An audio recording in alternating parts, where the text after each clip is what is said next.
like to call to order the Tuesday, May 26th meeting, the Quincy City Council Finance Committee to order. In accordance with Governor Charles Baker's March 10, 2020 order suspending certain provisions of the open meeting law, the Finance Committee of the Quincy City Council is meeting via remote conferencing services that will air on QATV, channel QATV 9, Government Access. Madam Clerk, can you call the roll? Councilor Kane. Present. Councilor Kroll. Present. Councilor DeBona. Present. Councilor Harris. Present. Councilor Yang. Present. Councilor Mahoney. Present. Councilor Palmucci. Present. Councilor Phelan. Present. Chairman McCarthy. Present. 9 members, you have a quorum. Thank you, Madam Clerk. Let me read the open meeting law before we get going. Pursuant to the open meeting law, any person may make an audio or video recording of this public meeting or may transmit the meeting through any medium. Attendees are therefore advised that such recordings or transmissions are being made, whether perceived or unperceived by those present, and are deemed acknowledged and permissible. Good evening, everyone. We've got a couple of items. The first item I know is a resolve that Councilor Kroll and I think others were looking for, where bond counsel could not make tonight. We tried to bounce some days back and forth, but it wasn't possible. Mr. Walker, I think he was on the line, and I haven't actually seen the letter, but there was a letter, I think, that went out to the councilors in regards to the status of the bond rating of the city.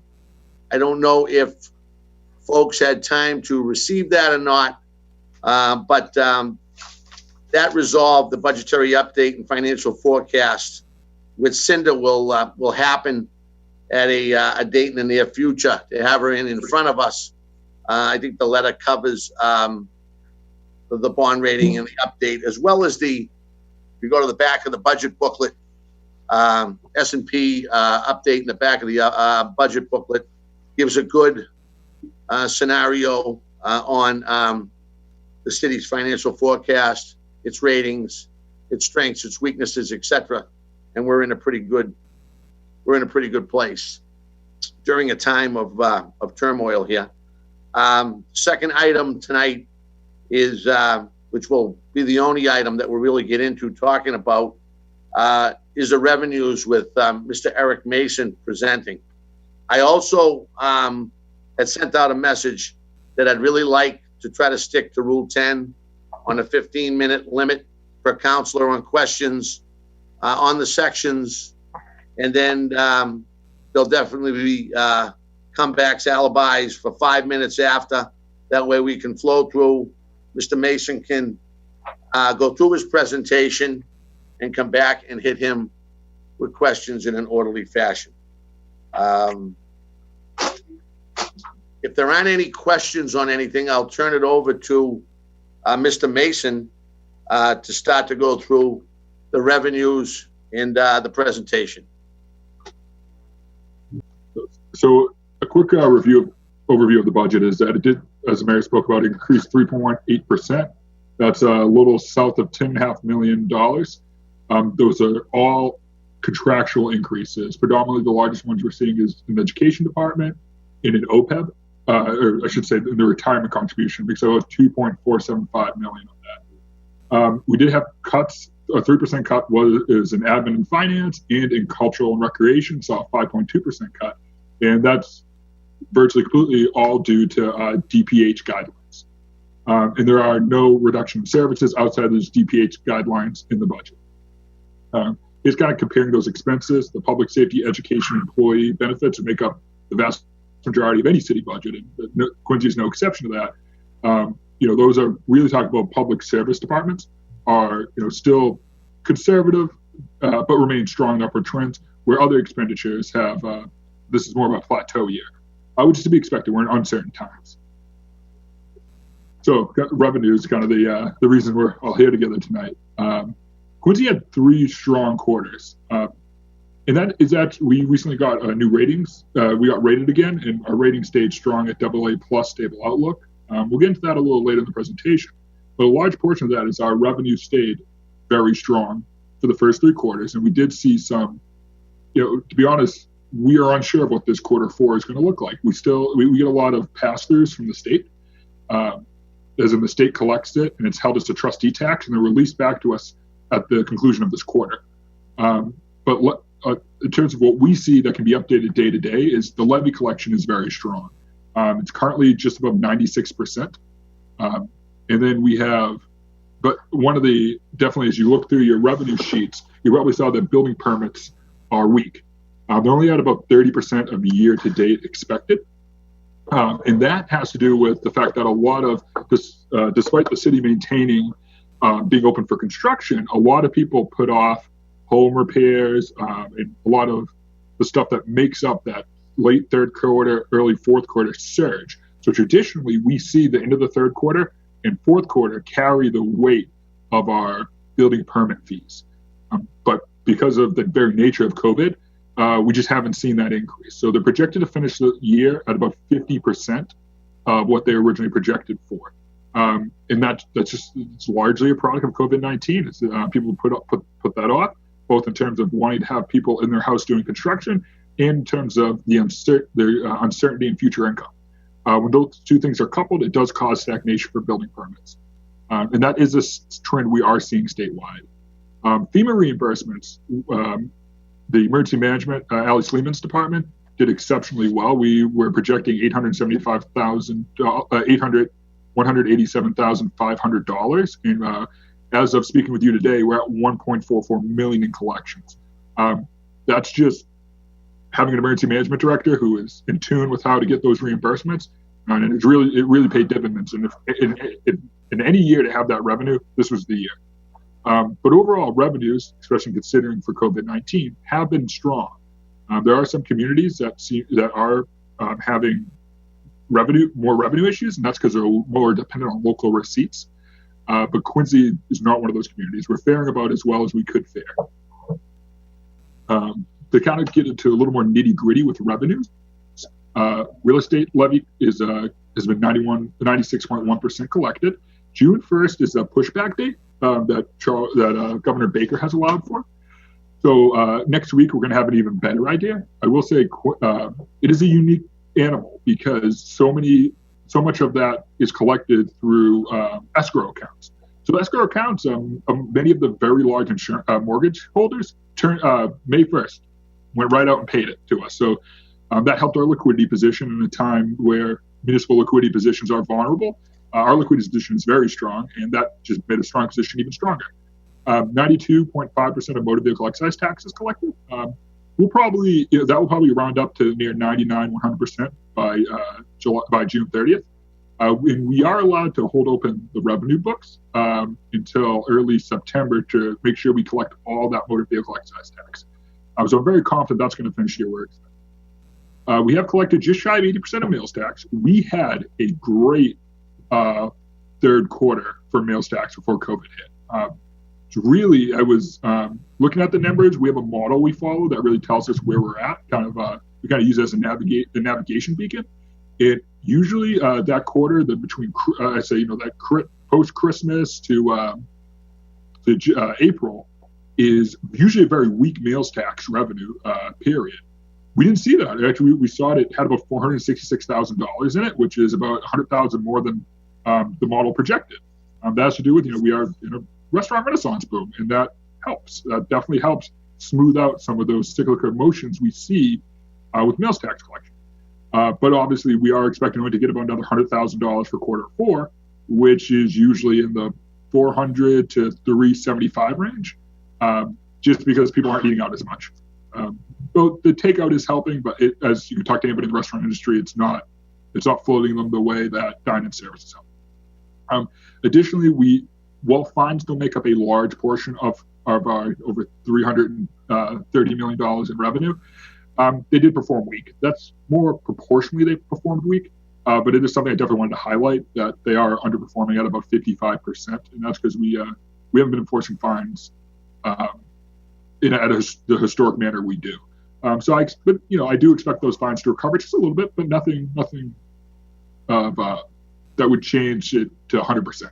But again, those total out not to kind of an immaterial proportion of the entire revenue picture. I'm going to move into the economic and financial forecast. Kind of was going to be my side of when Cinder was presenting. So this is this is a presentation portion of the economic impact analysis I was given with the budget last week. So what I want to talk about is kind of looking ahead. How are we looking at revenues in FY 2021? We're going to look at it at the state level, what we get in state aid and what we get in local receipts. And it is important to remember that because this is uncharted territory, models can't be used in an exact predictive way, which is unfortunate. I'm an economist. I love predictive models. That's kind of why I love the field. But instead, we can use other tools of econometrics, just specifically scenario and sensitivity modeling. So looking at what we think is going to happen and measuring how susceptible is Quincy to these changes in the economy of the state and the local economy and even the national economy. So kind of to start off, the first macroeconomic model was 1936. It was actually 18 years after the Spanish flu. So we don't have that really good data to look at and say, Y happened, here's X effect. So what this ties into is that we looked at these different scenarios and sensitivity modelings. But as I kind of walk through these processes, I want to make it clear that we're budgeting off the worst case scenario. It's statistically, the worst case scenario and the best case scenario are always the least likely scenarios. It's going to probably be somewhere in the middle of the stuff we talk about over the next few slides. But we are modeling for the worst case scenario. That's how we plan this budget. On top of that, we are still waiting on the finalization of the state budget. So to kind of start off, we're talking about non-levy revenues. That's money that's very economically sensitive, which is basically the total of state revenue plus local receipts equal your non-levy revenue. When you have a city like Quincy that has substantial excess levy capacity, from a financial analysis point of view, you worry more about the sensitivity of your non-levy revenue. That's going to tell you the ability for the city to weather storms. So in the best case, we see a decline of 3.9 million. Again, highly unlikely. Worst case scenario, we see a decline of just shy of 16 million. Again, unlikely, but we're preparing for that worst case scenario. The indicator that's really going to happen, unfortunately, we're going to pass the budget before we see that big indicator, is the fourth quarter national indicators.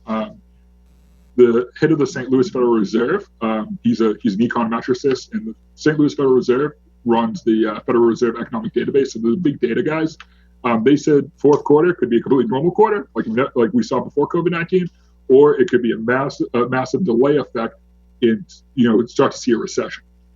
That's about as worse. Having that much volatility really makes us have to be more procedural in how we analyze the effects to revenue. So that's what we did in this report, is that we looked at revenue in worst case and best case. So we're non-levy revenue standpoint.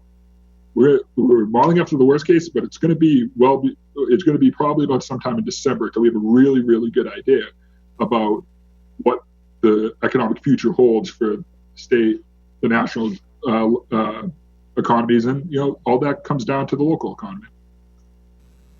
So talk about this analysis. We have local receipts. Are very interesting. When we look at the analysis and we pour through all the data, what we see is that there's actually a lack of relative sensitivity when compared to the state economy. So what that tells us is that Quincy does a very good job of maintaining its local receipts despite whatever the state's doing. That's a two-way sword. So unfortunately, that means it's hard to model future revenue off changes in the state revenue where there's tons more granulated data. What it does tell us is that we're more economically resilient in our local receipts. That's because local receipts make up a small portion of our total revenue picture. It's really the levy capacity. It's actually the levy that makes up our largest revenue. And that's far more economically resilient. Real estate is always more economically resilient than what we call normal good consumption, or basically things people consume when they have more income. Everybody needs a place to live. Not everybody has to go out to eat. That's the economic idea behind these sensitivities, or these what are called inelasticities of demands. Housing is a pretty inelastic demand, where going out to eat is considered very elastic demand, that it changes pretty dramatically with your income. Either way, when we look at the current economic scenario, we see that Quincy should expect a 1.74 million decline in revenues from year over year for local receipts. again, this is where the difficulty becomes between scenario modeling and sensitivity modeling. Sensitivity modeling tells us, hey, what's your greatest, weaknesses or strengths, but it doesn't give you a solid number. So I don't think that 1.74 million is a likely decline. I think it's going to be a lot more than that. I think it's going to be probably somewhere around 5. But you go if the model is statistically significant and it's based on good solid assumptions. That's data. So you really got to take what the result is. So I did want to include that, though I do think it's going to be a further decline. In scenario modeling, we could probably see an extreme case of $6.6 million in decline, and in a best case scenario, that 1.74 million.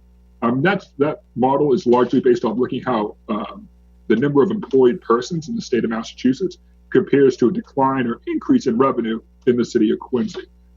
We are seeing some pretty substantial unemployment. We were about number 7 in the nation so far. Last week at the job report, in terms of the new unemployed count, we were, I believe, number 4. At about it was a high number, but again, we have very economically resilient industries in Massachusetts, healthcare, advanced manufacturing. They're more likely to see a rebound, especially when you compare it to states that are more reliant on, say, the energy sector. So for state aid is the opposite. It's highly sensitive to the state economy, particularly to what we call transactional taxes. So those are taxes that are based upon exchanges within the economy, estate, sales, gas, etc. I mean, there's a very long list. Massachusetts has more revenue sources than the average state, but those are highly transactional, which means they're highly economically sensitive taxes. And because of that, that makes it harder for the state to figure out how it's going to divide up aid, because it's unsure about the number, because they're based not on, say, property values like you see in a state like Oklahoma, for example, that has national property taxes, statewide property taxes, or Texas has statewide property tax, which is very stable. These are based on the ability for people to go out and interact in the economy. And COVID-19 has essentially shut down that function. So it's not like there's a lack of money or a lack of demand. It's actually a lack of transaction.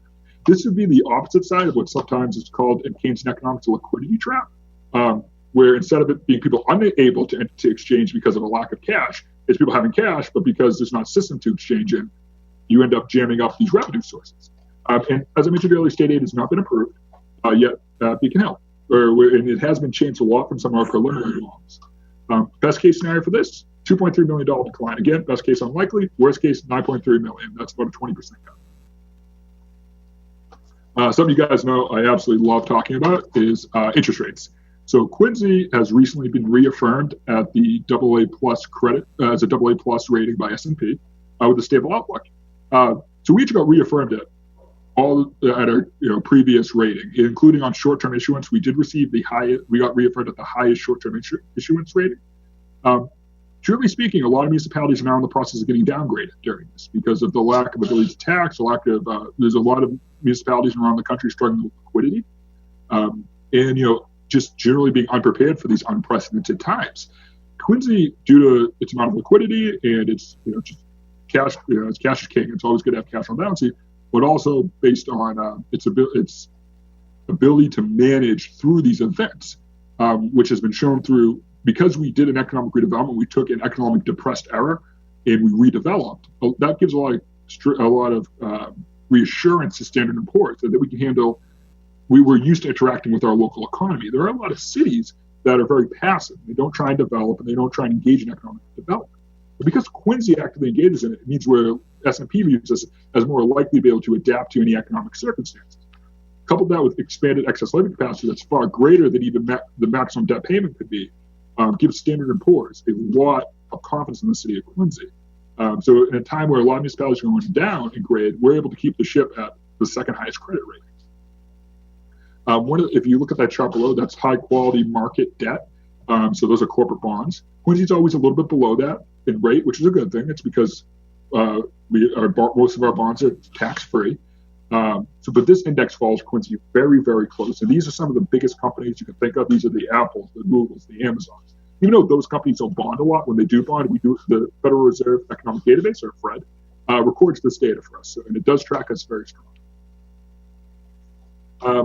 terms of the recovery, there's really two types of recoveries that we can look at. One is a very rare type of recovery that's not seen too often, and that is called a lag recovery. In terms of ultra-developed economies like we have, or very intensified economies like you see in the United States, a lag recovery is actually kind of uncommon. So a lag recovery, as you can see in this slide right here, that's that V shape you see. Now, it's not your traditional V-shaped recovery. It actually refers to a different type of economic recovery. But these V-shapes mean that you see a sudden suppression in not demand, but the ability to interact in that demand. And then once whatever that suppression is lifted, it comes right back up. That is a likely event. There are a lot of economists, regardless of what school they belong to, who believe that's a likely scenario.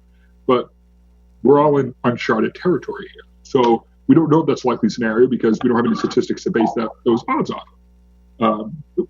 There we go. So the other type is a standard recovery. And that's what I believe Councilor Palmucci was the only one on the council during the 2008 recession.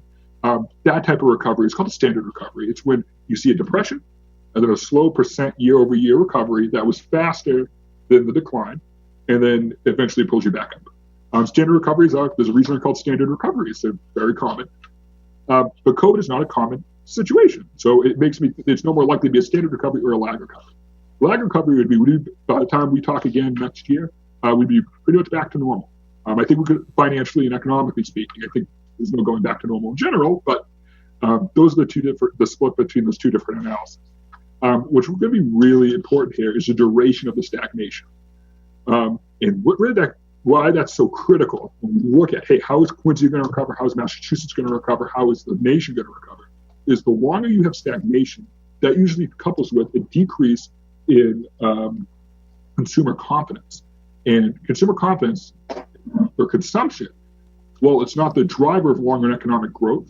It is a huge driver in the amount of transactions that occur in the economy, which helps spur economic growth. The more people want to buy things, the more capital need to produce those goods that need to be bought. So the longer we wait, the longer we see before the recovery begins, the longer it's going to take to recover. And that would be a very unfortunate situation for all three levels of the economy, or I'd say four levels to include the world economy.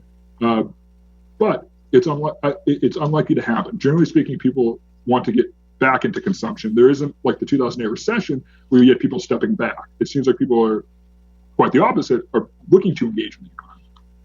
In terms of recovery, a lot of economists, and I do fall into this crowd, believe you're going to see a ground-up recovery where it starts at the local, state, and the national level.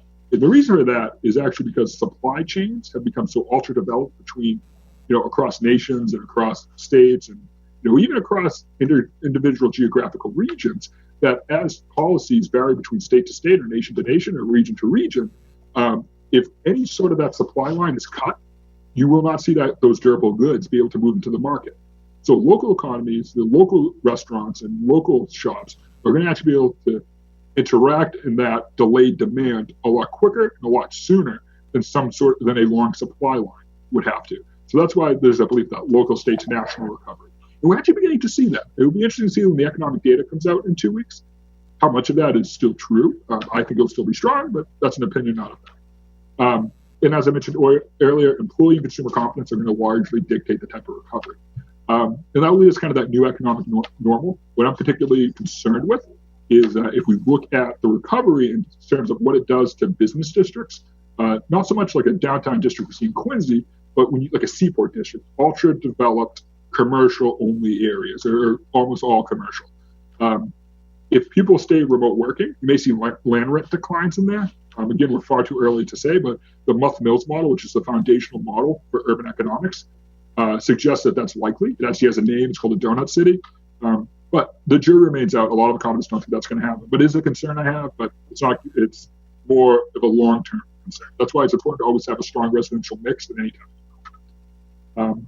That's my conclusion of this part of the presentation. I'm more than happy to answer any questions that any of you may have. Thanks, Eric. I think you covered a lot of stuff. I know we'll have a lot of questions. I'll open it up to questions. Any of my colleagues have any questions for Mr. Mason?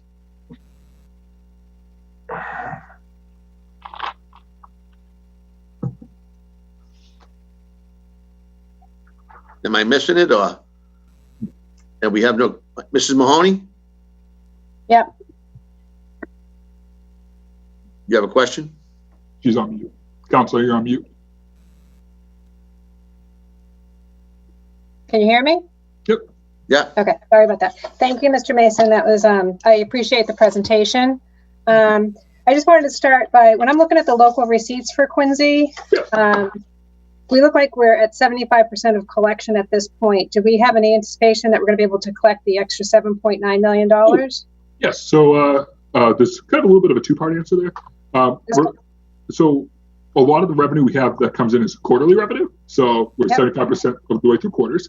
If you see that there's a substantial amount, about 17 million in state aid is still uncollected. Those will come in either by June 30th, or we can hold the revenue books up until September. That'll come in. I was actually recently on a phone call with A&F. They ensured that all state revenue that was promised in FY20 is going to come in. So a lot of that revenue will be collected through that mechanism. Additionally, we still have June 1st as a date that, if you want to come into City Hall and pay your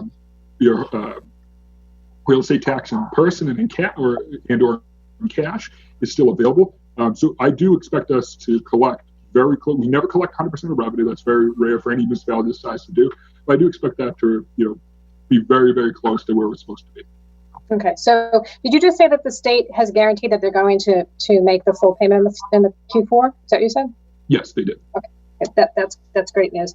Then as I work backwards through the package that was sent to us on Friday, I believe, it was the state revenue that I was going to ask that question for. So Dave has me on a timer, so I have to make sure I stay on top of this. When I'm looking at the total miscellaneous and recurring fees, I'm looking at Quincy College Insurance. It looks like it's $2.4 million, and to date we have collected 0%. Yep. So that revenue can come in any time up until I believe it's about September 15th. It could be a block payment. It's my understanding of it is it can come in at any point. We can certainly reach out to Quincy College and see what that construction is going to look like for that payment. I was just curious, because I think last year at this time we did have it collected, so I just wanted to check on that. And then also the Medicare D reimbursement, it looks like that line is also substantially lower. I know we switched to Blue Cross and Blue Shield. I didn't know if that had anything to do with that.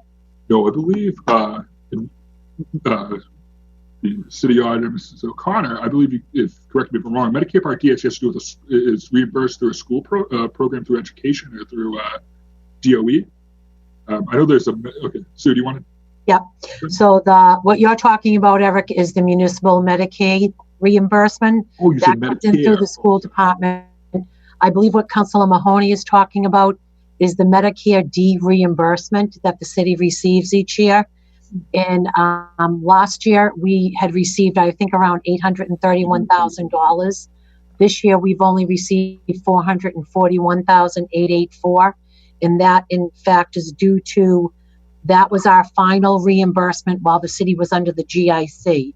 So next year, when we receive our reimbursement for the Medicare Part D, we will receive it for a whole year under Blue Cross. Will it still be about the same revenue, do you think, Susan? It's hard to tell, to be honest with you.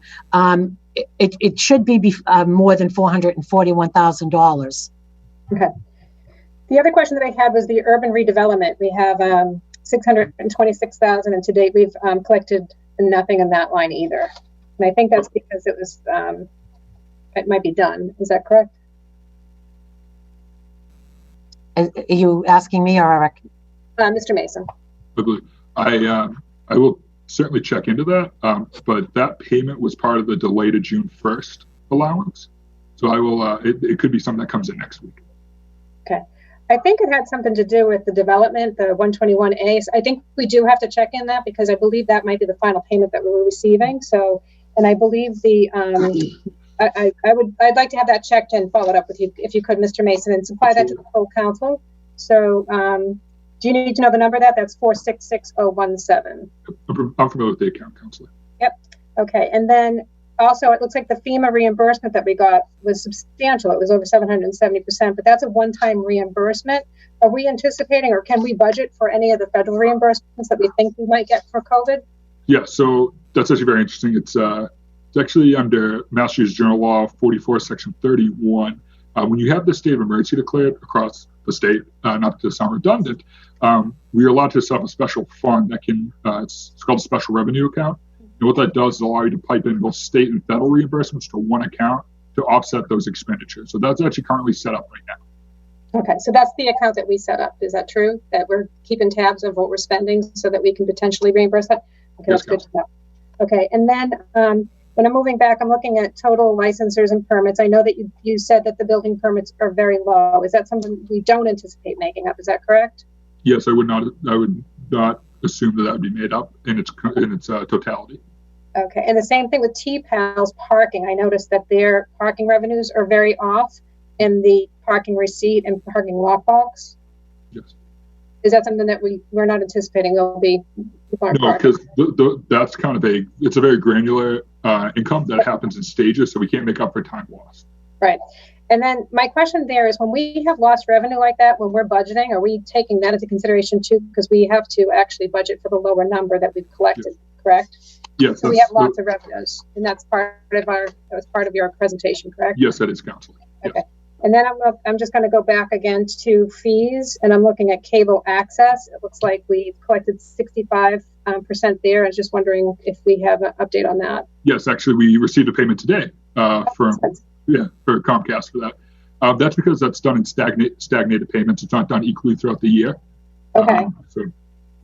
So are we 100% in that one now? Yes, we'll very likely be 100% or maybe slightly above 100%. Okay, that's good. Well, they should, because we're all using Zoom right now, so they should be very happy that we're using their services. And then the filing fees, what's that? I said absolutely, counselor. A lot of Zoom meetings. It doesn't work great, let me tell you. The filing fees also looks like that's down. That's something that was part of your presentation as well, correct? Yes, particularly that's another area that seems to have been really impacted by COVID. And then I'm going to talk about the mail. So I know that you mentioned this, but I'm hypersensitive about this because I realize that we're collecting the fees for mails that we're a quarter behind. So I know that you said that you're anticipating that we're going to end the year in a good spot with the mails tax. Correct? Yes, correct. I would say a good spot, not a great spot. Yeah. So, but my bigger concern is, as we're budgeting going forward to next year, that we could carry that number forward, that $1.9 million budget forward. But as we collect the Q1 or really Q2 of next year, we will be seeing the impact of COVID-19, and we really don't know what that's going to be. No, so the Q4 payment for our fiscal year, which is April to June, April, May, June, that's going to really tell us how we can. So the type of modeling we use is this model that basically predicts the previous period sensitivity. Right. We're going to have to. Last quarter. So the last quarter we're waiting for, though, is really from January to March. So when that comes in, that was before pre-COVID-19. So I'm looking at it's usually a quarter behind, correct? Yeah, well, we receive it the quarter afterwards. So the quarter, we're going to receive sometime in late June, maybe sometime around September, the payment for this year. Right. So, for this quarter that we're currently in, which from every indicator. But it will be part of budget. That won't be part of the 2020 budget. That will be part of the 2021 budget. It will hit, the impact will actually hit in 2021. So even though we receive the revenue after the close of year end, the books stay open until September to be able to receive all that delayed revenue. Mm-hmm. So we will actually see it reflected in this year's revenues. Yeah, but what I'm saying is you're anticipating that you're going to be okay because we've collected 79.8%. Yes. We're a quarter behind, so we haven't got this quarter's in, and we'll get next quarter's in September. But my anticipation is that what we'll really see is the impact is in 2021 because. Yeah, I was going to say because you'll see that July. Yeah, so I'm concerned when we build our budget out, if we think that we're going to be close to that $1.9 million in collection for that, and we carry it forward to next year's budget, 2021. We probably will not. It's going to be a slow climb out of this. And that might be a serious line that we need to take a look at because I don't think that's going to be realistic. Even if we have a good performance in Q4 this year, that line would still be cut to around 1.4, 1.6 million just by what the state allows us to do under law. So we can cut that even deeper, but we will not see that 1.9 million. No, I know that's what I'm saying, Eric. I'm highlighting that as a sensitivity because it's even in the best case scenarios, we're not going to be there. I mean, we're not even open yet, so it's not going to be there. The other question that I had was for in the total vessel excise. This is a small one, but I'm just curious because we estimate the original estimate's $40,000, and it looks like we've collected $54,000, which would be over the budget. But half of that actually has to go to our waterways. So I'm just curious to know how that's doing. That's going to change. It's kind of interesting to see if we looked at some of the policies put out by the local marinas and, that how boating, whether it's going to be more allowable in, say, other forms of recreation this summer. That's really just not, again, unprecedented time. So that was great. We've historically for years, I'm sure you can speak to this, have done that 40,000 number. Years, even when it's up, we tend not to move it up that much.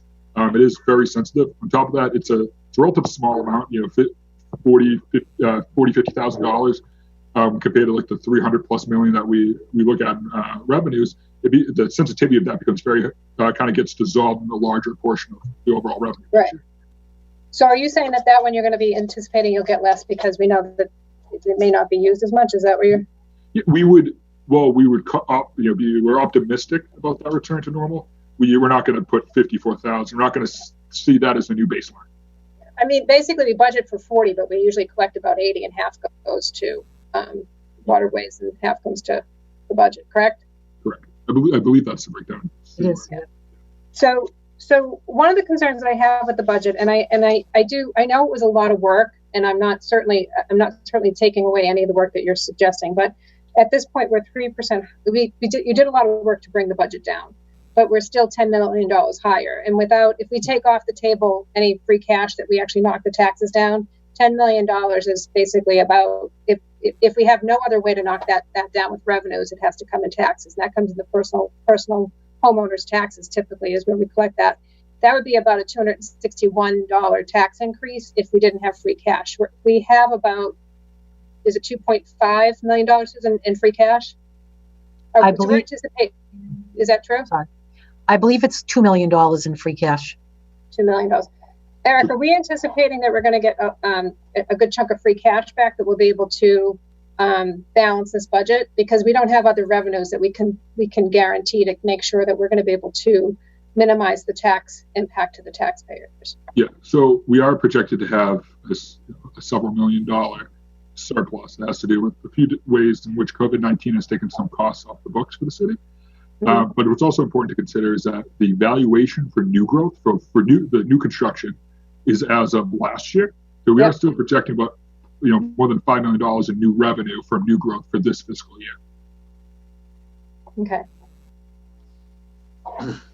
Right. Mr. Mahoney, I can come back to you. Let me go around the horn. I got a few others that want to jump in, and I can come back. Eric, I appreciate it. Thank you very much. I knew he was keeping a close tab on me. I was keeping a tab on myself as well. I think I actually had a minute more, but that's okay. I thought you went over. I timed myself, Dave. I like recognize President Liang. Thank you, Mr. Chairman. All right, I'm going to try to go quickly as well. So, Eric, I know that you had talked a little bit about state aid and that we haven't received it yet. Has anybody who you're working with, to process that income telling you, any idea on timeline for that, when we should be getting it from them? No, in fact, it seems the state's taking a very precautious view of this. They're trying to understand to be very direct, they're trying to understand how bad the sales tax picture is right now. I don't think anybody at the state level, even though they have some of the best analysts in the country, fully has an understanding on how deep that sales tax cut is going to be. Okay, so that's why you're operating under the presumption that it's going to be the worst case scenario, right? Yes. For state aid coming in. All right. To that, and that actually leads me to my second question. So, in the presentation, the booklet that you gave to us last week, it talks about how you took a scenario approach to talk about expected local receipts and state receipts, but then the difference in percentages really only totals up to a 40% change. Can you just explain and walk me through why the 40% was the only scenario that you worked with and why you didn't go more with that? So you're talking 40%, 20% from state, 20% from local receipts? Exactly. Yeah. I mean, that was the maximum that you had projected for a potential change in receipts that were going to come in and revenue that was coming in. You didn't go beyond that. And so I'm just curious as to where where you got that determination. Oh, yeah, absolutely. So where we got that weighted 20% decrease is by looking at past recessions and seeing, okay, what we now see in the data, especially with unemployment claims and kind of that more macroeconomic data, where's the limits? How fast and how hard have we seen declines between the early 2000s recession, 2008 recession, some of the recessions in the 70s? Where is that bottom for? Because this pandemic's all new. So what we have to do is, where was the basement before? And in terms of short-term recession, we saw somewhere in the 7 to 10% over 3 or 4 quarters. So by doing almost triple that in terms of recessionary impact, because what we're really measuring is recessionary impact, and then how does that impact state in local receipts. So I thought doing a margin of threefold would be healthy. Would be, hey, we're well within the safety bounds. We're in those healthy margins because we've taken such an advanced approach, well past what we've ever seen before.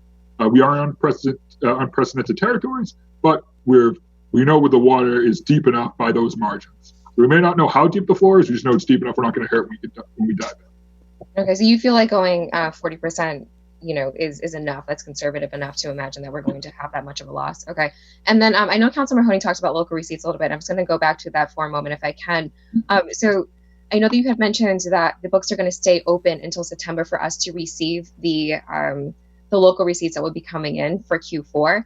But realistically speaking, technically and tangibly speaking, we are seeing funds coming in that can be attributed to Q4 right now, aren't we? Like any payments for April and whatnot. So I didn't see anything in this book or in the revenues that any of those numbers were being considered at all. So is it that it's just not worth it because they are so minimal right now? Or, you know what I mean? I didn't see anything in here saying, okay, we've gotten X percentage of revenue in for Q4 right now. So based off of that, we can use this to project out what the next, what the first 2 quarters of fiscal year 21 are going to look like. Yeah.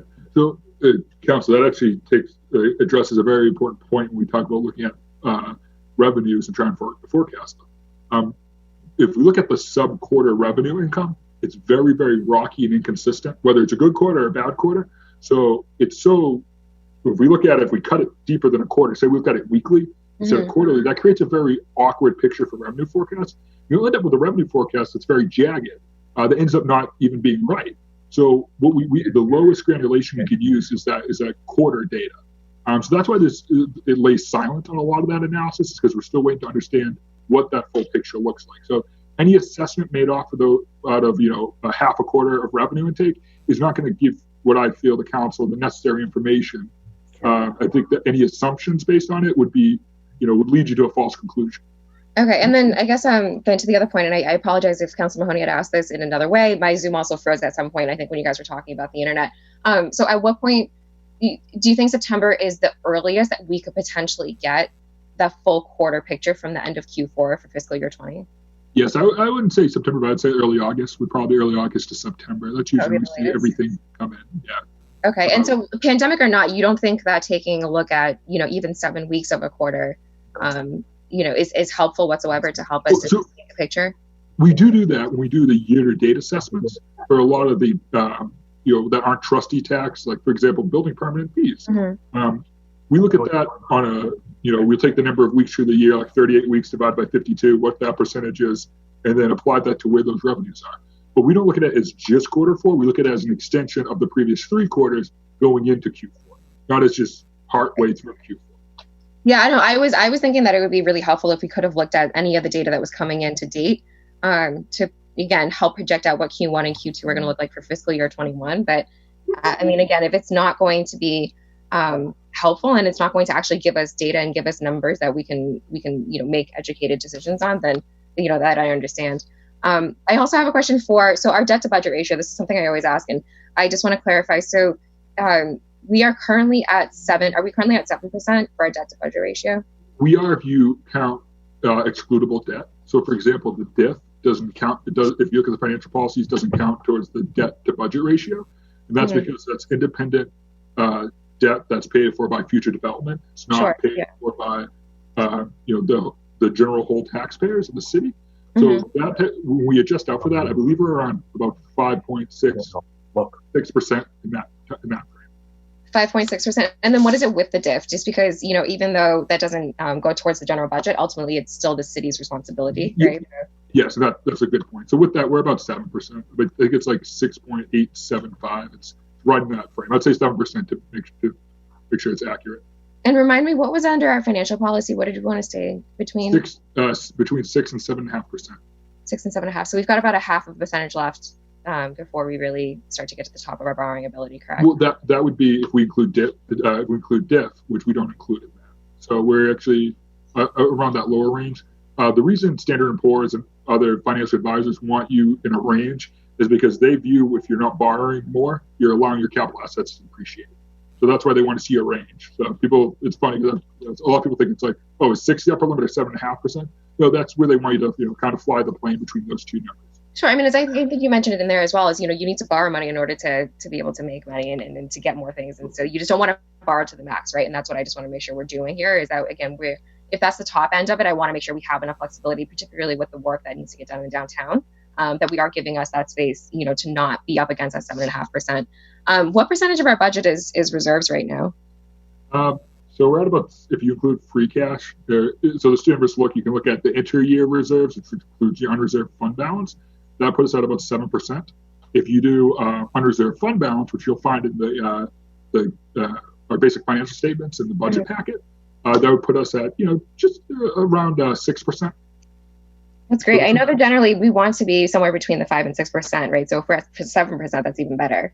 Yeah. So you want to be the AAA credit ratings that we see for which are very rare to see at the local level, but generally speaking, they're about the 10% level. But even Standard & Poor's would say, well, 10% for the city of Quincy would be exceptionally high reserve levels, which is a good thing. But we all understand that it's a higher peak than the average municipality. Okay. And then I have a question too. So what is our current OPEB liability right now? What is the current OPEB liability? The last time we did our GASB 74, I believe it was about $616 million. How much was it? I'm sorry. About $616 million under our last evaluation. Okay. What are we proposing is going to go towards it in fiscal year 21? So this is, we do the pay-as-you-go system. So we pay, with how we address our OPEB is that we pay the healthcare premiums for our retired people in this year's budget. Okay. And I know that the state was talking about, the plans that people have in January obviously are completely out the window on every level, private and public sectors. But I know that they had wanted to increase the contributions to try to get to a place, where we're not all in right now, which is, pretty horrific, trying to at least, bring that number down. But I know that in just, reading up on some of the work that they were doing on the state level, that they wanted to try to get their payments done or close to being done by 2035, 2036. Is that anything that we have built in for plans for ourselves, not necessarily to hit the state's goal, but just some goal that we have locally to try to bring that number down? Yeah. So with our current state of OPEB is that, yes, it's a very large number, but it's over about a 47-year horizon. So when that's considered, it's not a year over year. It's not the biggest impact to our overall financial statements. And you'll see that echoed in a lot of the reports that S&P and our independent auditors put out. Siegel actually does our OPEB funding table. But in terms of what the state's looking to do, and what this, as you said, this is before all this COVID stuff happened, was they were looking to basically take the retirement and the OPEB problems and kind of create a matching schedule. That would take a very aggressive action by the state to be able to match that. I would expect maybe some sort of user tax to get there. I think it's a very smart fiscal thought from the state, but it would require, I'd say, a substantial change of current taxing situations for them to address that. We currently are doing the pay-as-you-go, and I don't see that changing in the light of COVID-19, but we always address new plans. We're constantly talking to our advisors about it. All right, Eric, and I know I'm coming up to my time, so I want to make sure that I ask my last question to you.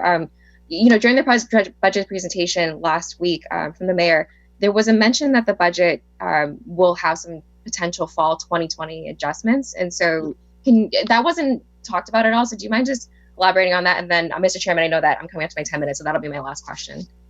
So what can happen is that as we look at how the state and federal government changed the legislation of Title V of the CARES Act, which Title V deals And I'm one of those people who read through the CARES Act, which was very fun, very light reading. The way that Title V, which divvies up over $150 billion, was 5 pages long. So as you get more clarification from the U.S. Treasury, from A&F at the state level, we'll be able to readdress and see if we can charge different expenses from the 2021 budget. And in that event, we would introduce to the council a retraction of that previously budgeted amount. So that'd be the mechanism of it. We're still awaiting some guidance from the Treasury and from A&F on how that's going to be handled. It's a very fluid situation, but that's how we'd address it in the future. Is a change of legislation, which is very likely. Once we get new information, I'm a big believer that if you get new information, you should change your thought process. That's how we address it going forward. Okay, thank you. Now, I know there's quite a number of bills in the State House right now, looking to support local municipalities like us during this process. So I appreciate that you're keeping an eye on for that. Mr. Chairman, thank you. I appreciate it. Thank you, Councilor Yang. Chair recognizes Councilor Kroll. Thank you very much, Mr. Chairman. Eric, appreciate your presentation. Thank you, sir. No doubt you're passionate about what you do when it comes to, and it shows. I think I love municipal finance. What's that? I really do love municipal finance. I know you do. I'm still trying to sort of digest what was discussed here today. The way that I'm kind of viewing it is, it's 2 tracks. The revenue sheet that we were presented with that basically takes a capture early May is talking about the current fiscal year budget that we're in now. And obviously, I'm assuming just got to look at the title. It's like a mini report, Quincy and COVID-19, kind of the forecast as we contemplate fiscal year 2021. And I guess I learned something tonight in terms of the collection. Is the date of closure for the books always September? Yes. Yeah, that's actually a little kind of, if you're not, it's kind of just an interesting part of local government is that the fiscal year ends June 30th, but all the accruals that lead past that period are allowed to be recaptured in that year. So we actually hold our books open without any transactions for about 3 weeks. And that's to capture kind of everything directly. And then after that 3-week period, so from say late July to almost September, we can still receive payments from the state into our funds.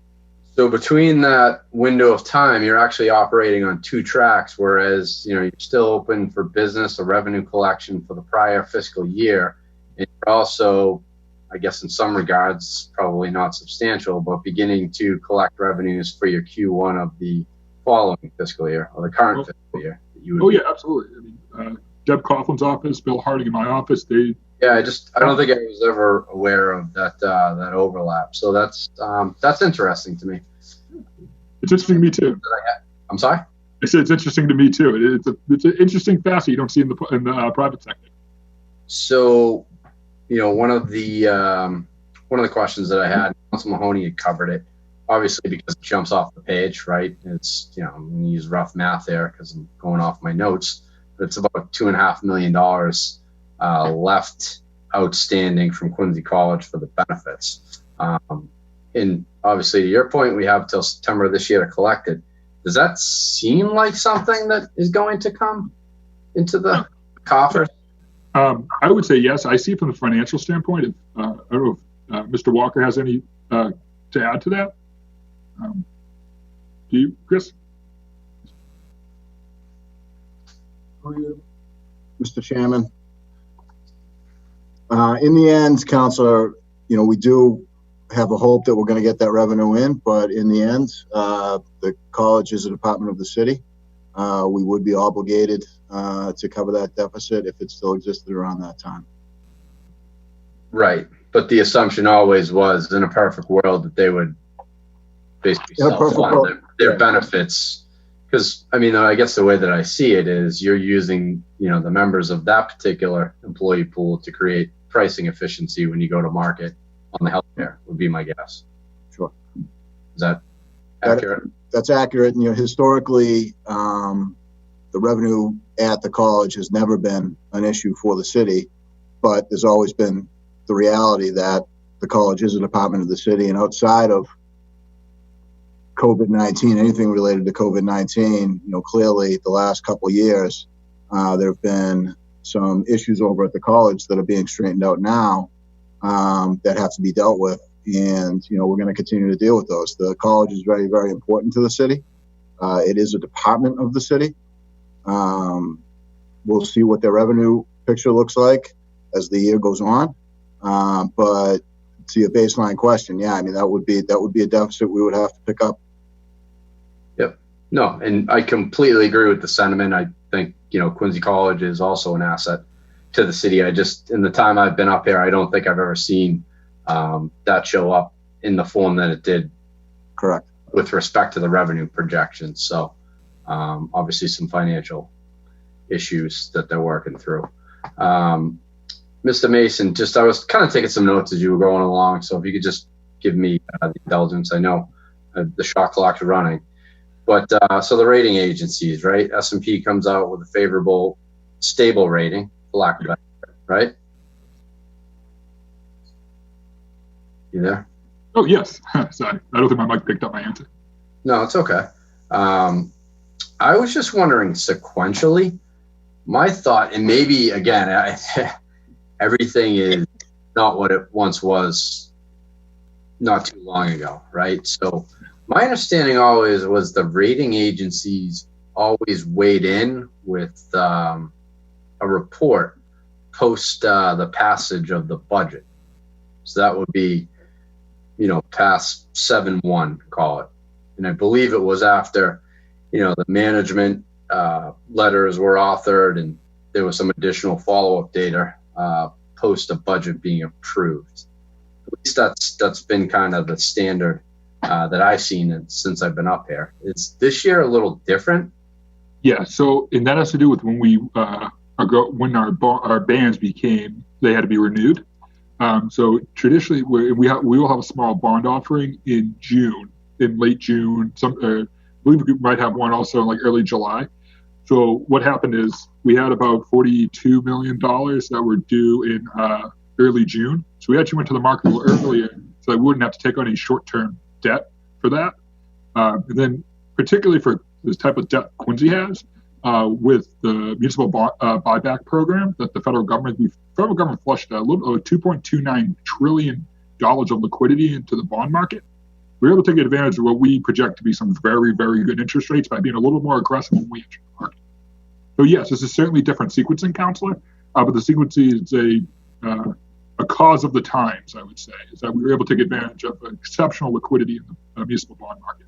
So I guess the question becomes, is the outlook based more on geared toward the bond offering, whereas there may be a follow-up subsequent analyst outlook post passage of the budget? Yeah, so that's actually a very, very interesting point. That post-issuance analysis, those are becoming more and more frequent in definitely the corporate bond world. We haven't yet to see them really get triggered in the municipal bond world. We gave them our updated budget. We gave them our basic financial statements. Everything that's included in the packet, besides the credit rating, that you guys have was given to the rating agency. So they can kind of take a look at our revenue projections, take a look at, it's about an hour-long phone call talking about our strategies going forward, planning for that 20% cut, the 20% weighted cuts across local and state receipts. So a lot of the conversations that even we're having now are very, especially the dialogue right now, is very similar to what happened when S&P talked to us. A very procedural examination of the city's finances going into FY21. Because it's important to remember, S&P's goal is to tell the market how likely the city of Quincy is to repay its obligations in the future. So they're always forward-looking. Right. I just also, my experience was after, the management, I think it was Powers and Sullivan, right? They're our third-party outside auditor, comes in and they do basically an operational overhaul, produces some data for the analysts to take into consideration. I always thought that basically the rating came after that. And it may or may not, or it isn't. Well, it's just that happens a lot. That would happen in a scenario where we may be able to go to market once a year. since we're going to market 2 times a year, that analysis happens twice. So the post analysis is basically the next issuance. Okay. Secure Act, you kind of mentioned a little bit about that. Was interested to hear Councilor Yang ask the question about that fall revision, because I know the goal of the exercise was to not increase taxes, which is that's a great goal considering the environment. And I'm just trying to connect these two because I spent some time going through the report. So when you and Councilor Yang chatted a little bit about it, scenario 4 is like 2020, right? Like we're off 20% state, we're off 20% revenue. Yes. So that's essentially how you based the revenue outlook forward. Is the delta is going to be that number. Yes, that would be worst case scenario. So we're definitely looking at, well, it's very unlikely to have a worst case scenarios. That's just how cases usually work. That's what we're looking at. That's really how we're trying to address the issues. Is what's the worst case scenario? We'll hope for the best, but prepare for the worst. Right. And the thought maybe is not necessarily with the free cash. I mean, I don't know. You get $2 million now. You'll get recertified. And Madam Auditor, is that the fall or the winter? We usually get certified sometime in November. Yeah. Okay. So you'll potentially. If you don't, my understanding is like if you don't use the free cash, call it $2 million that you have on hand right now, that will drop into like an unreserved fund balance that could be Correct. forward, right? Correct. Plus the potential to get recertified for free cash again. I still don't know what those numbers would be. And then if you potentially pick up the $2.5 million by September, yeah, that's interesting. Okay, I'm going to continue to just digest this. It's helpful, Eric. I can appreciate you providing some additional context. So thank you, Mr. Chairman. Thank you. Thank you, Councilor Kroll. Chair recognizes Councilor Phelan.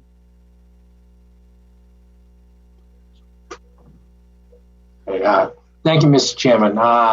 Eric, just a couple of question on, I mean, you said your scenarios on what the state revenue is, on loss of state revenue. Have we got much guidance from the state on what the revenue is going to be and what it's not? I will be honest. I feel like the state has been very upfront, very honest. There's pretty much a Zoom call every day with ANF or DLS or DOR, and they're trying to paint the best picture they can. But the transactional taxes are so far down that they're giving us the best guidance they can. But the worst I heard is still not as bad as that 20%. So we are getting some guidance, but even they're telling us take it with a grain of salt. And these are usually departments that will tell you almost to the penny what you're going to get 3 months before the budget passes. Yeah, usually just my experience and when I dealt with the budget, they would give us pretty active guidance, and we used to get regular bulletins from them on what you could expect in the budget and what you could not expect. So I was kind of a little surprised we were saying, well, we got this number and that number, and we're kind of sitting here. I guess it's uncharted times. Yeah, I'm sure, Councilor, you missed getting all those DLS bulletins sent to your email. I mean, I'd say half my emails I received in the last 6 months or the last 6 weeks have been those DLS bulletins. They definitely keep us in the loop. I will say they're keeping us in the loop, but we still haven't figured out where the runway is yet. Okay. I have one other question on, I'm looking at the number on the building permits, the number, how far down that is. And it seems like there's still a lot of building going on in Quincy. So I go around the ward. I've even helped the building department a couple of times. People building without permits, I've let them know. Because they thought they were going to get away with it over the COVID times. But that seems really way off. Right? And there still seems to be, the planning boards and the zoning boards aren't any less busy. So I don't know. I'm just kind of, you're confident with that number? Yeah. So what that actually is there's a little bit of a delay where when when planning board approves the project to when the permit fee is paid really depends on when they can mobilize construction. And with everything going on, there has been a lack of the ability to mobilize construction. So we are seeing a lot of smaller permit fees that are, sub $1,000 or sub $5,000, but they're not in the density we're used to seeing. On top of that, we're not seeing the larger permits come in because those construction sites haven't mobilized. So even though planning board, zoning board, they're busy, they're doing definitely doing their work, there's still a lag between when the permit actually gets taken out and cash moves into the coffers related to that project. From what I understand, a lot of the construction projects going on right now, the larger ones, their permits are up to date and paid. It's just the newer ones that come in to move that money in delayed. Okay. Well, I'm going to take this as a lot to look at. I got all my reading for the next couple of days. So thank you for your great report and your analysis. And well, I guess we'll just all hang on till we get to the final part. And I would expect one of the things you can see is that permit line go up next fiscal year, because it doesn't seem like there's any less people looking to build. I don't know other people in their wards, but I know in my ward it's definitely very active, even with the COVID. I've done a lot of rides to places with masks on. So, okay, thank you, Eric. Thank you, Mr. Chairman. Thank you, Councilor. Thank you, Councilor. Chair recognizes Councilor DeBona.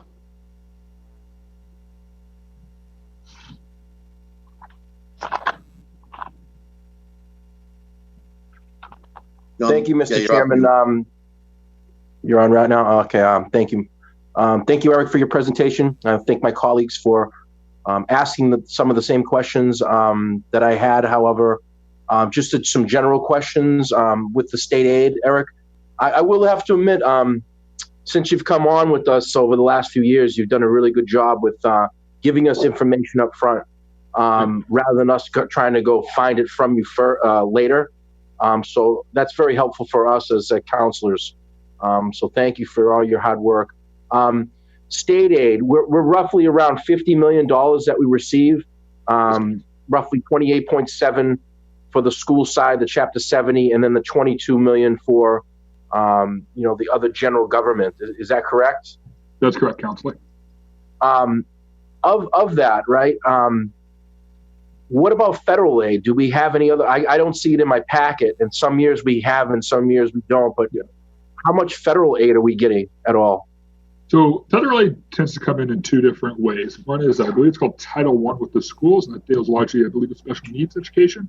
I would defer to Jim Mullane out of the schools department for a more itemized way in which that works. And the other major way is for FEMA reimbursements. FEMA reimbursement is received under one or two mechanisms. The first is what's called non-miscellaneous reoccurring revenue. And that's basically revenue that comes in segmented and not year over year. And the other mechanism is under what's called reoccurring revenue. Technically speaking, Medicaid, Medicare, Medicare Part D, FEMA reimbursements, those are all federal programs. We also see a lot of federal help when it comes to kind of economic development, and those are seen through federal grant programs. Those remain largely outside of the general fund. But if you're looking for another federal revenue, it's a smaller one that occurs, and you can see it in this book, is the RTC reimbursement is actually a federal revenue. So we do see a series of them, but generally speaking, when the federal government works directly with a municipality and goes around the state, those tend to be grants. Those tend to be direct revenues, unless it's FEMA or specific to school aid or in those like RTC programs. So yeah, it's certainly in there, Councilor, but it's not at the stage that we see state aid. Foreseeing the COVID-19 situation and pandemic that we have, do you foresee any federal aid coming in, or does it upon each community like we just talked about, or do you see it being done federally into the state and letting the governor disperse it? How do you think that's going to happen, or if it will happen? Yeah, so how it happens in Title V of the CARES Act, you have this thing formed called the CRF, the Coronavirus Relief Fund.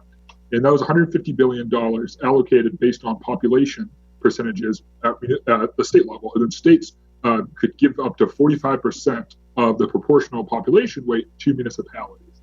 On top of that, there's several other programs. SE is another one that deals with elementary and secondary education institutions. The city did receive a couple $1 million from the feds for that. There's also FEMA reimbursements. So the federal government kind of really has, by passing the CARES Act, it did give states money to distribute to municipalities. And right now, we're actually working with the state for the city's portion of those funds. And we've done things like the program for the small business grants. We large-scale purchasing of PPE, and various other programs. And so the federal government works kind of unique. Sometimes it's a direct pass-through, like you'll see in the SC programs or in the FEMA reimbursements. Even though the state actually contributes a 25% reimbursement rate to FEMA, that's still directly received directly from the federal government to the city of Quincy. But more importantly, more directed to the COVID side of that question, is the federal government built in place this Title V, the CRF, to directly to give the states the ability to distribute money directly to municipalities. So for more of a nitty-gritty accounting mechanism, we actually have a COVID relief accounting system in place that ties both state and federal revenue to a single special revolving fund. So we're looking at two separate sources plugged into one expense account. Okay, that makes sense, Eric. In your personal opinion, being our economist, of the 351 communities throughout the state of Massachusetts and the cities that we have in the state of Massachusetts, where do you think we fare into? I know we're in this all together, but where do you think as a city where we fall into the 351? Well, in terms of our ability to weather the COVID-19 situation, we are definitely the upper echelon. And that's because we're dependent primarily on levy, on real estate tax. And by being, and sometimes that can be, in terms of during economic expansions, that can sometimes be seen as a bad thing, is that you're dependent on real estate tax, but that's very economically resilient. Kind of mentioned previously, we talk about, whenever a government talks about collecting money, what's really important is what's called the elasticity or inelasticity of demand. Basically, how sharp is that curve, the demand curve? Now, for something like oil, people need gas. So gas is a very inelastic demand. Really, whatever the price is, people are going to pay. As you guys know, I'm a type 1 diabetic, so I have insulin. Insulin is considered the world's most inelastically demanded object. If you need insulin, you're going to buy it. Real estate's the same way. You need a place to live. So the demand curve for real estate is very inelastic, which means it weathers economic turmoil far better than, say, economies like we see on the Cape, who very heavily rely on meals tax and hotel motel tax. Those are considered very inelastic demand. Those are the first things you give up when your income contracts. So in terms of being able to weather that, municipalities like Quincy that rely heavily on its ability to provide services to the people here by using the tax levy can weather it a lot better. And that's why Standard & Poor's gives us such a high credit rating, is because we control our financial future, our economic future. Yeah. So you're referring to account 132 reserve funds, just after municipal finance in the budget, the $500,000 we usually put in there? Correct. We're putting less in this year, are we not?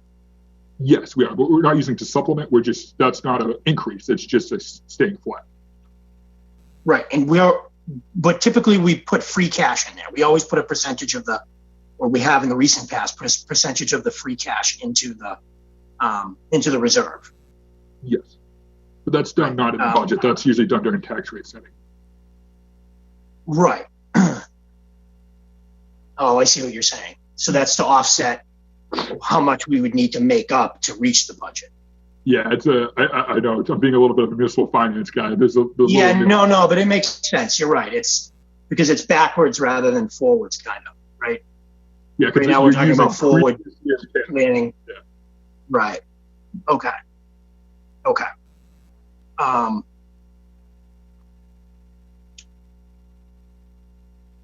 And just to reiterate, I mean, the goal here is that this is a budget that creates no tax increase.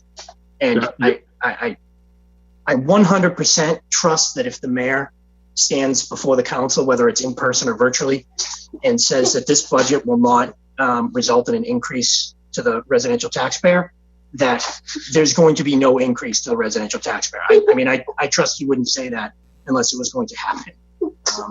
Gotta love Zoom. So the other issue that I wanted to raise is, is that comparatively to other municipalities, they're struggling, right? I mean, there's a lot of municipalities that are laying people off, are furloughing workers. I've seen a couple of communities that are laying people off in the school department. We are not in that situation currently, and we're not going to be in that situation moving forward next year, correct? Correct. That's your assessment? Yes, that is, yes. And some of the reason, one particular reason why some of these other municipalities are in such dire straits, really, is because they are taxed to the levy, right? Correct. So they wouldn't be able to. You're nodding, but we're on Zoom, so unless everyone's staring at themselves, so you get a. Yes, correct, Councilor.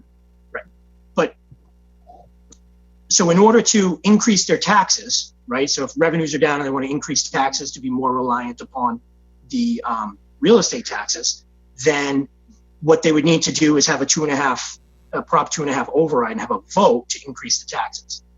Correct. Right. We are so far from that in terms of our finances because we have capacity within which we could increase the taxes if we chose to do so, right? Correct, yes. And how much is that? So right now we have. I'm sorry, how much is that? About 34.5 million. Okay. And there's no discussion right now. There's no discussion right now of us going to the levy capacity. In fact, we're seeking to keep that gap of excess levy capacity, right? Correct. Yep, we'd want to At maintain roughly the same rate. It depends on the same rate. That would have to do more with the net increase in values of properties. Property values.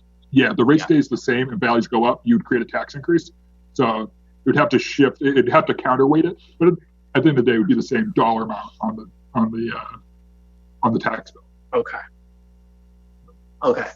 To give some proportionality to that, the average in 2019, the average excess levy capacity for a municipality was 1.8 million. And we're at 35 million. Yes. Yeah. All right. And then as it relates to the debt schedule, which I know might not be 100% what we're talking about tonight, but I was just wondering, I was thinking about it. Could you send us a chart of the debt fall off over the next 10 years? I know that you have a bigger chart that has like all of the debt and stuff. I'm just looking for like literally 10 lines that say, debt's going to be reduced by $10 million this year, whatever it is, over the next 10 years. We can get that done very quickly. That's probably a better way to ask the question that I've been asking for probably 8 of the last 10 years, which is what can we anticipate the mayor's going to want to spend in future years on capital improvements? Rather than asking what the projects are, I want to ask how much debt capacity we'll have, and then I'll work backwards from that as to what I think you can build with that. And then lastly, Quincy College. Through you, Mr. Chairman, to Mr. Walker. I was not made more confident after listening to your answer to Councilor Mahoney's question about the $2 million. Do we know that they're not going to pay the $2 million? I mean, are we expecting that they're not going to pay the $2 million? We do not know if they're going to pay that $2 million, but if they are unable to pay that $2 million, we are anticipating to cover that expense. Okay, so explain to me how that's even an option that they don't pay that $2 million. Like, how is that an option? In a world in which the two entities were totally separated and that was an independent authority, yes, they would probably have to find someplace else to figure that out. Which, considering the road that they've been down since the nursing program closed and what they're dealing with now, our option with them is to hold off until see if they make good on the revenue. And if they don't, then as a city department, we would absorb that burden like we would any other city department for this year. So Yeah, but the difference with that is, I understand that in principle, but what the difference is this is healthcare costs, and we didn't hire those employees, right? So it's like giving someone a credit card and saying you're going to pay it, and then they figure out how to spend it, right? Sort of. So I'm super uncomfortable with that. I think it probably begs a question, or begs for a deeper conversation about our connection with the college in the future and whether or not we should maintain it or it can be maintained.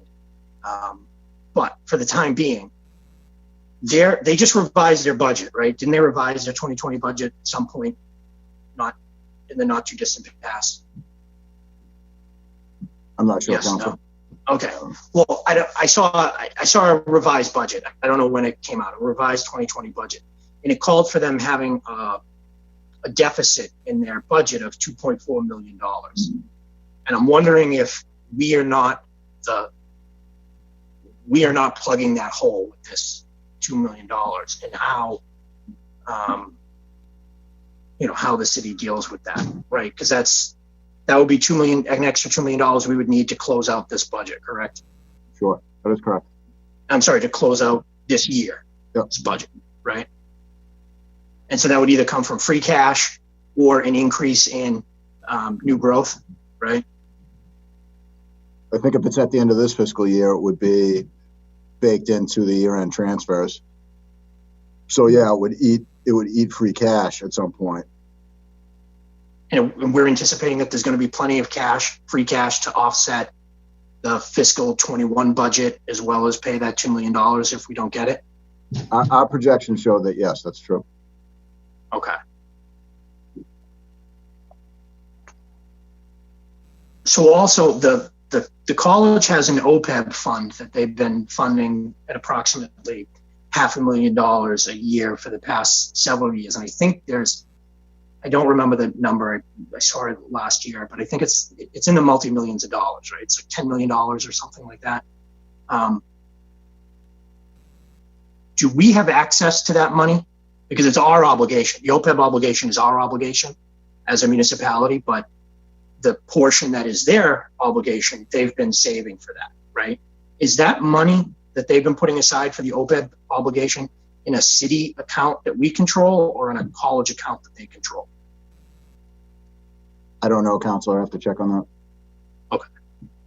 Because obviously if they're in a tough time they had problems before COVID. I can't imagine that COVID's going to help their situation in any way. And obviously, don't get me wrong. I support there being a college in the community, and I think there's a cost for that to the city that we should bear. So I'm not suggesting that I want Quincy College to fail or anything remotely in that vein. But I do think it's important that we keep an eye on the college, as this may be the first, essentially the first time that we're asked to bail them out in a significantly financial way.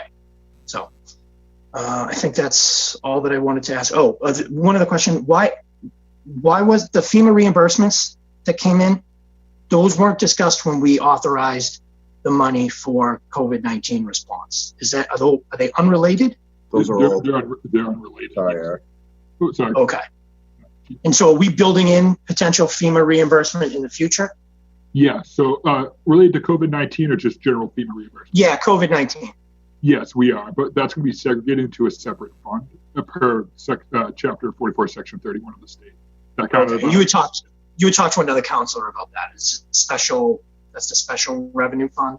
Yeah, it's called a special revolving account. It's not special. It's not a revolving account, but that's what they named it. It's like free cash. It's not free. It's not cash.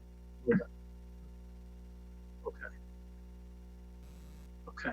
All right. And so there's a separate accounting essentially for that fund. Yep.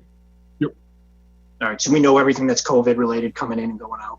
Yes, that's this federal government and the state have already labeled that what's called a high risk fund. So that means it's very likely to get audited. Unfortunately, the federal government only gave $25 million to the Secretary General to audit stuff. So that means it's going to be audited through our basic financial statements. So it's a separate fund. We've talked at length with our independent auditor, Jim Powers, to make sure that's set up properly. I'll try to refrain from making any Trump jokes about their ability to find things in an audit or fund an audit. But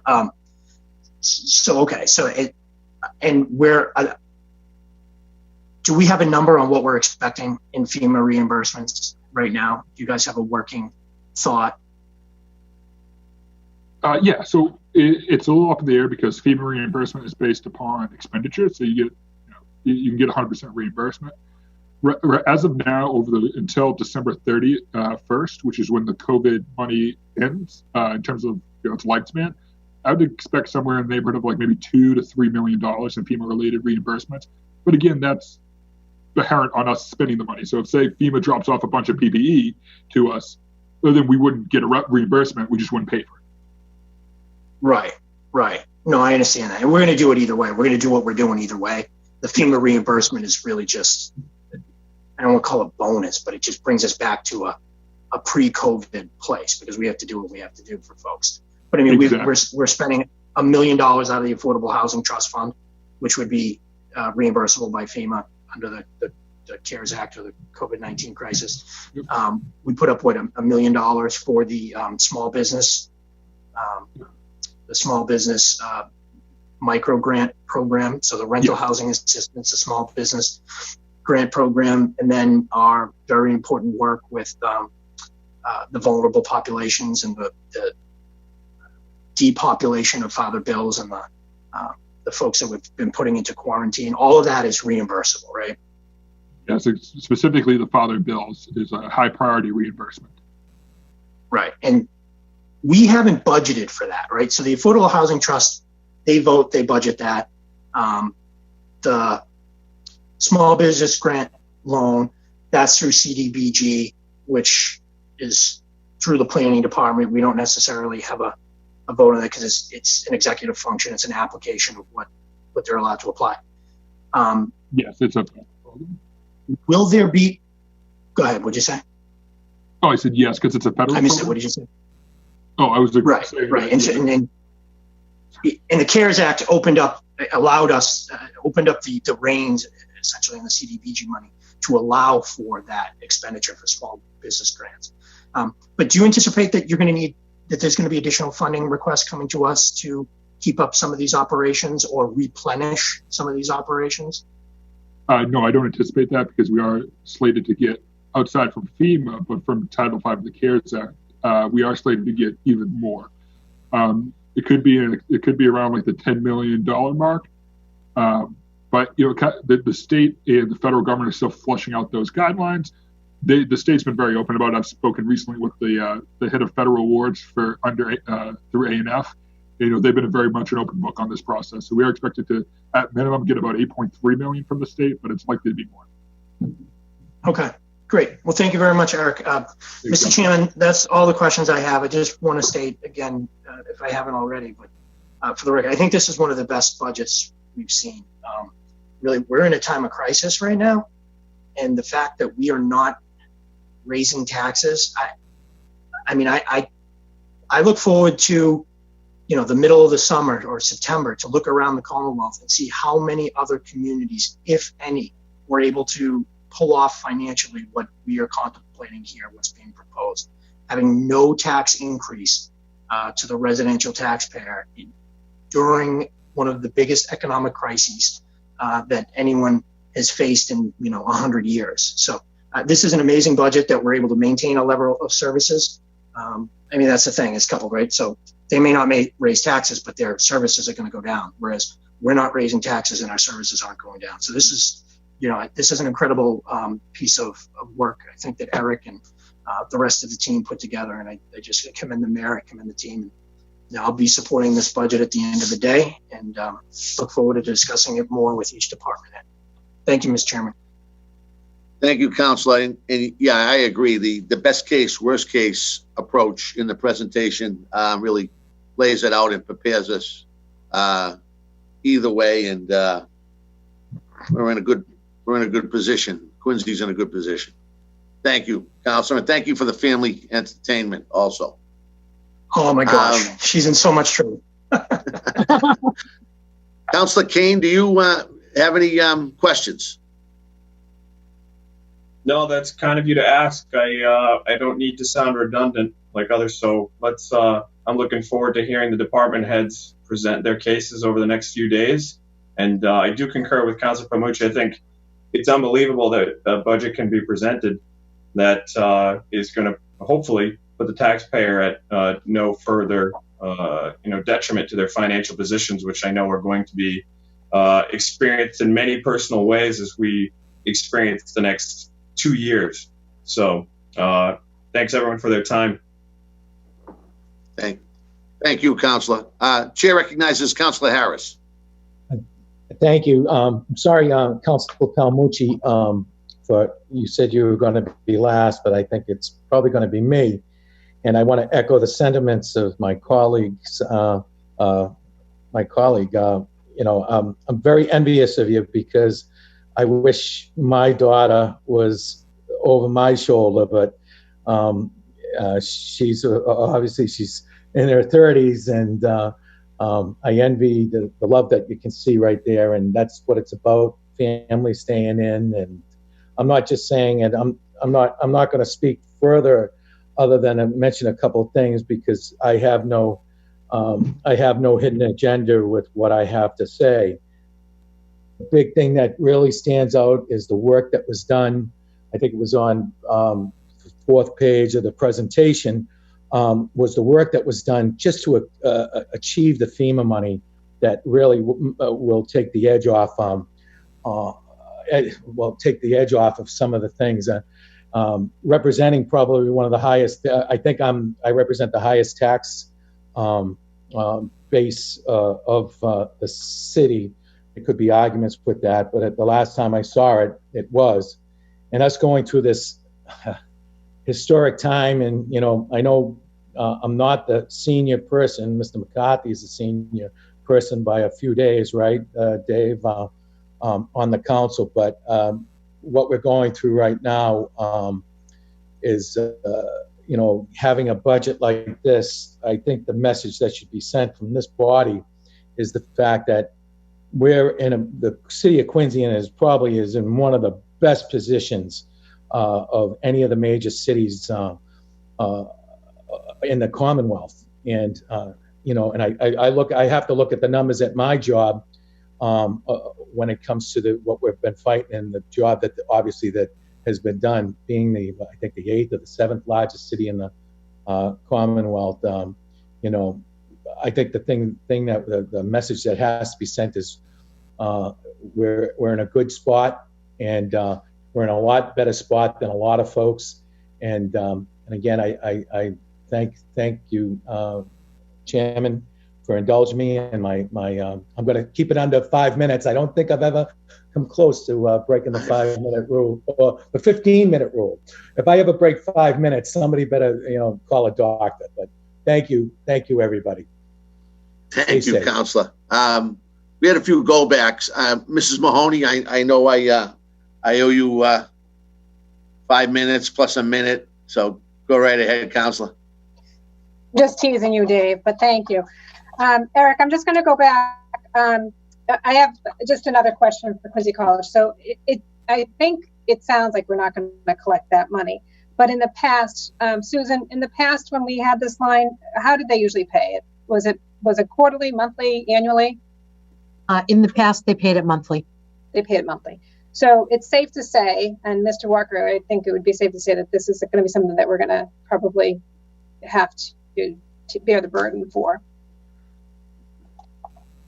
I'm not going to characterize it at this point, but the number is in front of you. And again, I'll just repeat what I said at the beginning, is that we're going to give it the time to see what happens. But in the end, the city is committed to absorbing that burden. Well, I'm just going to say this. It's very disconcerting to me that we keep saying it's a department of the city, but when we ask the question about the OPED, you didn't know, because as a department of the city, I would expect that we know where the financials are coming from Quincy College. If we're going to treat it like a department, then we should understand where our expenses are and what the liability is to our city. So I am concerned about that, but I know that we'll have a special meeting about that at some point to really dig into it. My other question was the urban redevelopment. I think, Mr. Mason, you said we should be getting that $626,000 in sometime between now and September. Is that correct? Well, there's actually two separate payments that make that up. There's a Okay, what is 93,000. There's like there's a 93,000 payment, roughly. The one that's usually in the low 500,000s, mid to high 500,000s. So I'm going to go back to Susan O'Connor. Susan, could you tell me what that $626,000 is made up of? Last year, the $626,000 was made up of two payments. One was in March and the other was in June. And I believe that it was for the building across the street. I think it's called Patriots Place. And I don't believe that it is, to my knowledge, we only have one 121A on the books with the state, and that is Chestnut Place.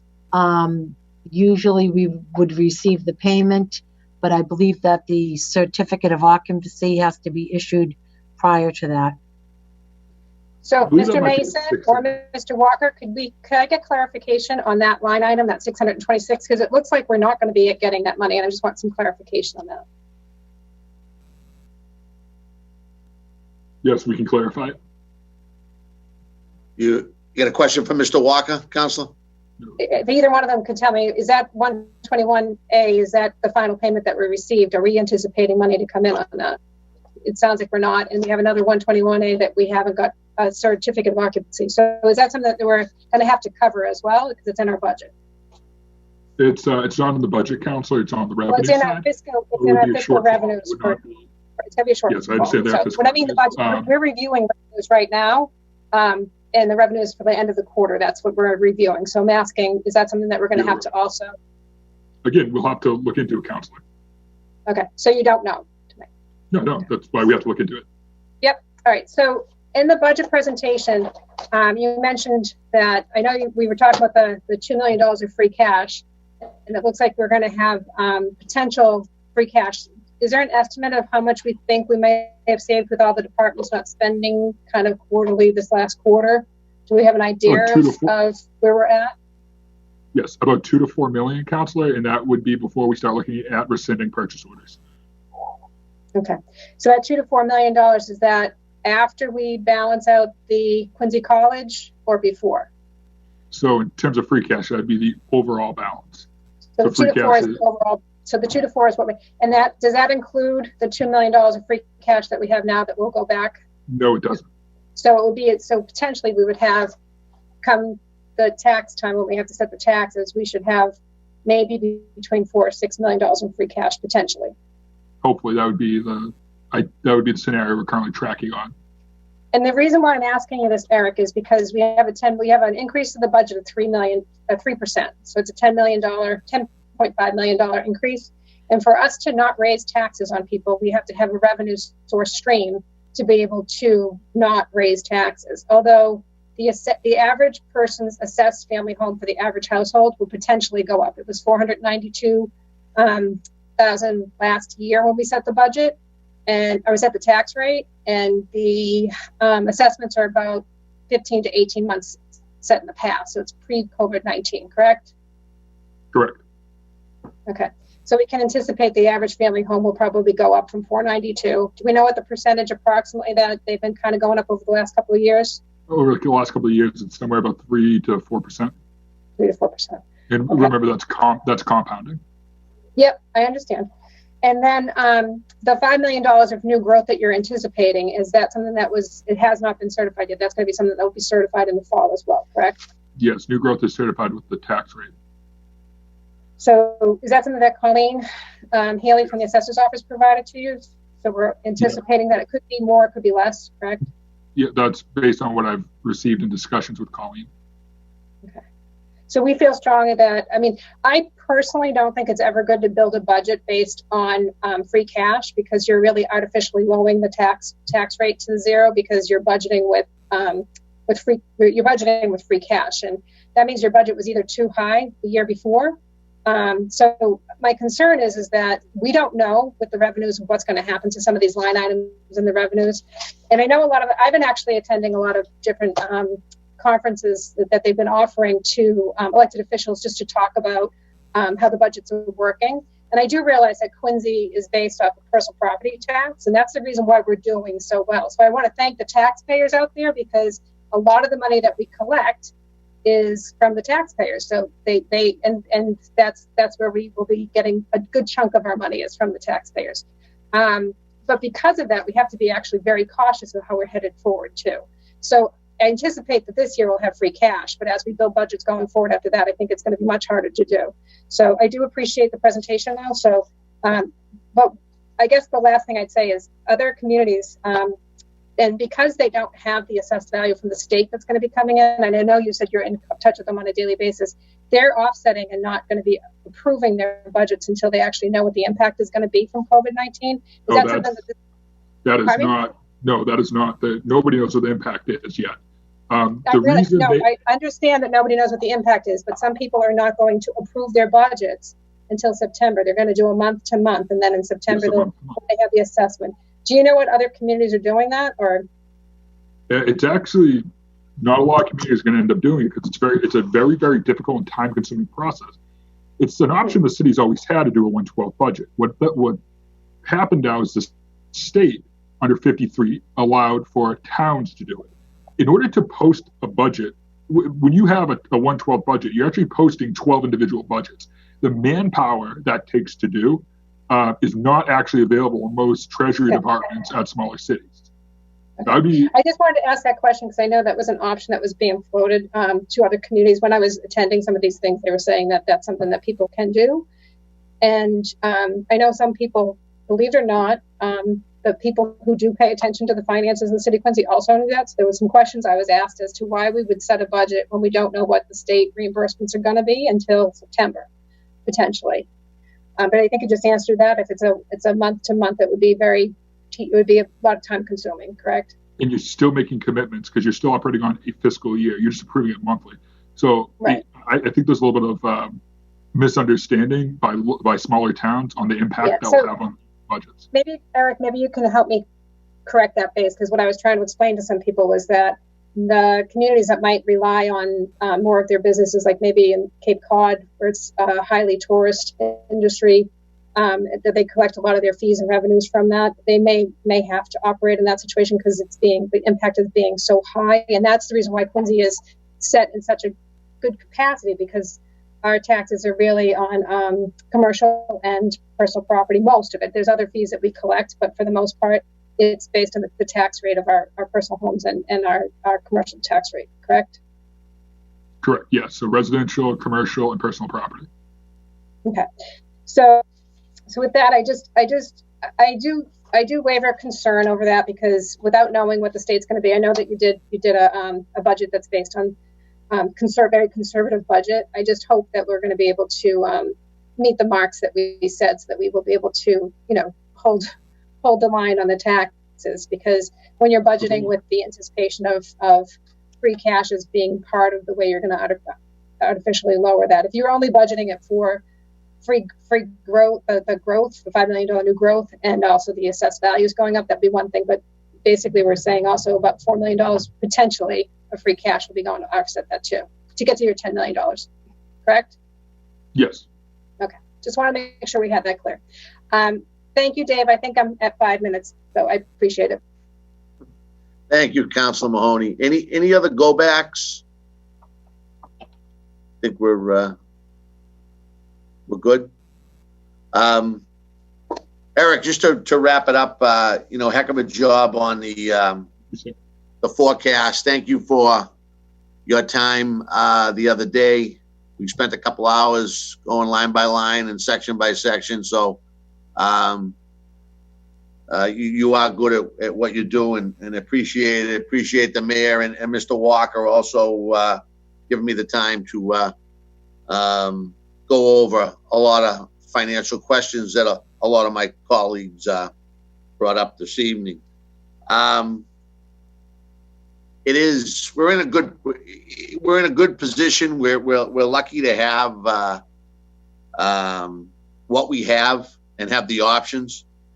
I think the approach is well thought out. And hopefully some of those numbers, which I think will also come back, will catch up with us before those books close in September. So thanks, Eric. Just to close out the meeting a little bit, we have Finance Committee scheduled on Thursday evening, 5:30, a public hearing, and 5:45 departmental budget hearings. Again, please, and I know you all will, take a good look at each department. There's not much change.